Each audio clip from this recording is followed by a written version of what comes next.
मैं मुफ्ती मंजूर जियाई साहब, भाई हिंदुओं में विवाह संस्कार है और मुस्लिमों के लिए जैसा संविधान उन्होंने बताया कि भाई एक कॉन्ट्रैक्ट है, आप इसमें दखल नहीं दे सकते, उनके रिचुअल्स उनकी प्रथाएं अलग होती हैं। लेकिन जब एक समान अधिकार की हम बात करते हैं, बिना लिंग भेद के किसी के साथ आप बिना लिंग भेद के आप भेदभाव आप किसी के साथ नहीं कर सकते, जो समान अधिकार पुरुषों को है वही महिला को मिलेगा। तो अगर एक बेटी या बहू या विधवा अगर किसी संपत्ति में वो अपना हक चाहती है तो क्यों नहीं मिलना चाहिए, और अगर कोई तलाकशुदा है और उसको अगर गुजारा भत्ता चाहिए तो क्यों नहीं मिलना चाहिए? खरे साहब, बात आपका कहना आपकी नौयत से बिल्कुल दुरुस्त है, लेकिन इस बात को समझना पड़ेगा कि उसी हिंदुस्तान के कानून के तहत में मुसलमानों को अपने जायदाद अपने बंटवारे करने के हुकूक उसी संविधान ने दिए हुए हैं, और जब ये लॉ हमारे पास है तो हमें उसका इस्तेमाल करने दिया जाए। और इस बहाने से यूसीसी की बातें करके लाना, ये कहीं ना कहीं इस बात को तकलीफ पहुंचाने वाली होती है कि आप एक मुद्दा सेट करना चाहते हैं या अपना नैरेटिव सेट करना चाहते हैं इस बहाने से, या फिर मुसलमानों के ऊपर में कोई कदगन लगाने की कोशिश कर रहे हैं। अगर यही सारे मसले हैं तो जो कि विद्वान वो मेंटेनेंस वाला मामला तो सुप्रीम कोर्ट का है। सुप्रीम कोर्ट का अगर फैसला आता तो नैरेटिव सेट करने कौन नैरेटिव फिर सेट कर रहा है सर? वो तो सर्वोच्च अदालत का फैसला है सर।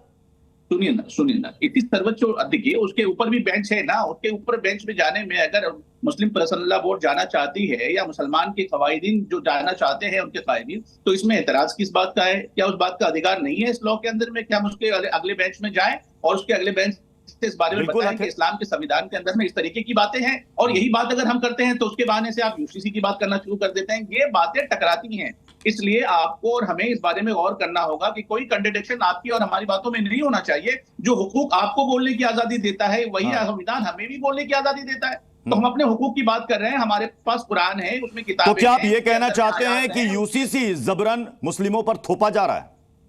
नहीं, थोपा नहीं जा रहा है और नहीं थोपा जाएगा। यही तो देश की खूबसूरती है कि इस मुल्क में कोई चीज किसी के ऊपर जबरदस्ती नहीं थोपी जा सकती। यही हमारे देश की बहुत बड़ी खूबसूरती है। इस खूबसूरती को दुनिया के सामने उजागर करना चाहिए कि अगर मुसलमानों के ऊपर में कोई भी बात सामने आती है तो उसे थोपा जाएगा। इस लफ्ज का इस्तेमाल करना ही बहुत बड़ा गुनाह है। मैं समझता हूं कि ऐसे लफ्ज का इस्तेमाल बिल्कुल नहीं करना चाहिए, और ना ही यहाँ की हुकूमत किसी पर थोपती है, बल्कि हर एक बात को सुलझा करके कोर्ट में फैसले के असीम वकार साहब, मैं आपके पास आ रहा हूं। असीम वकार साहब, यूसीसी क्यों मंजूर नहीं है, और जो तलाकशुदा मुस्लिम महिलाओं को मेंटेनेंस की बात, जो फैसला सुप्रीम कोर्ट ने दिया, यह भी मंजूर नहीं है, क्यों ऐसा?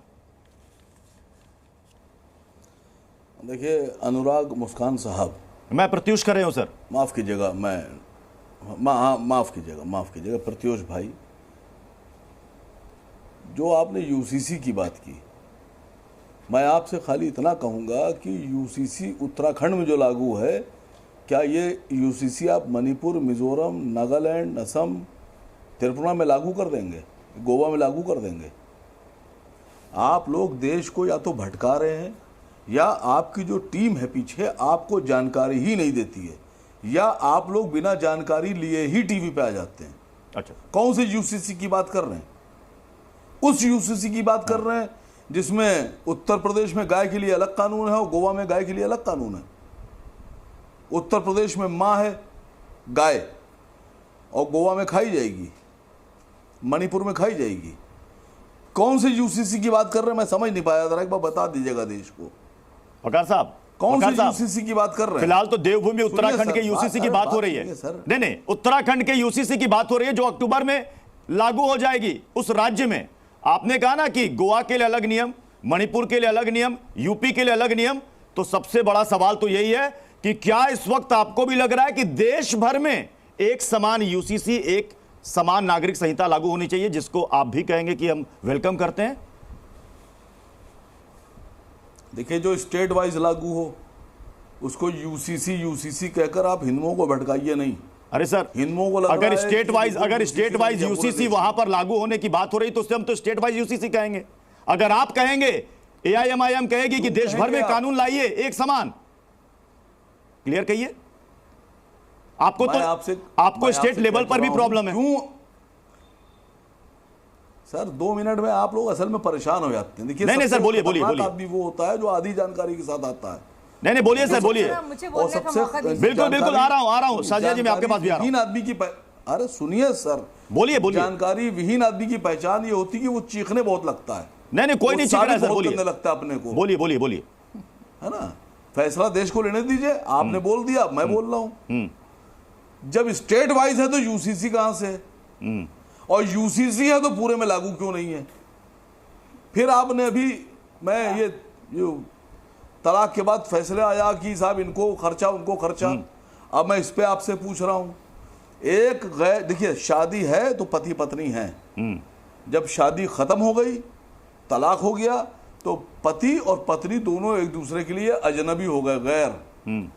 हमारे क्या बोलते हैं अरबी में, नामहरम। अब एक अजनबी मर्द से भारत का कानून क्या ये कहेगा अजनबी औरत को खर्चा दो? जब अजनबी हो गए, शादी ही नहीं रही, तो एक गैर मर्द एक गैर औरत को खर्चा क्यों देगा?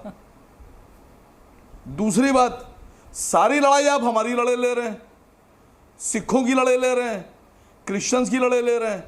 हमारे देश के एक बहुत बड़े नेता, बहुत बहुत बड़े नेता, उनसे कभी पूछा आपने कितना खर्चा दिया आपने इतने साल में?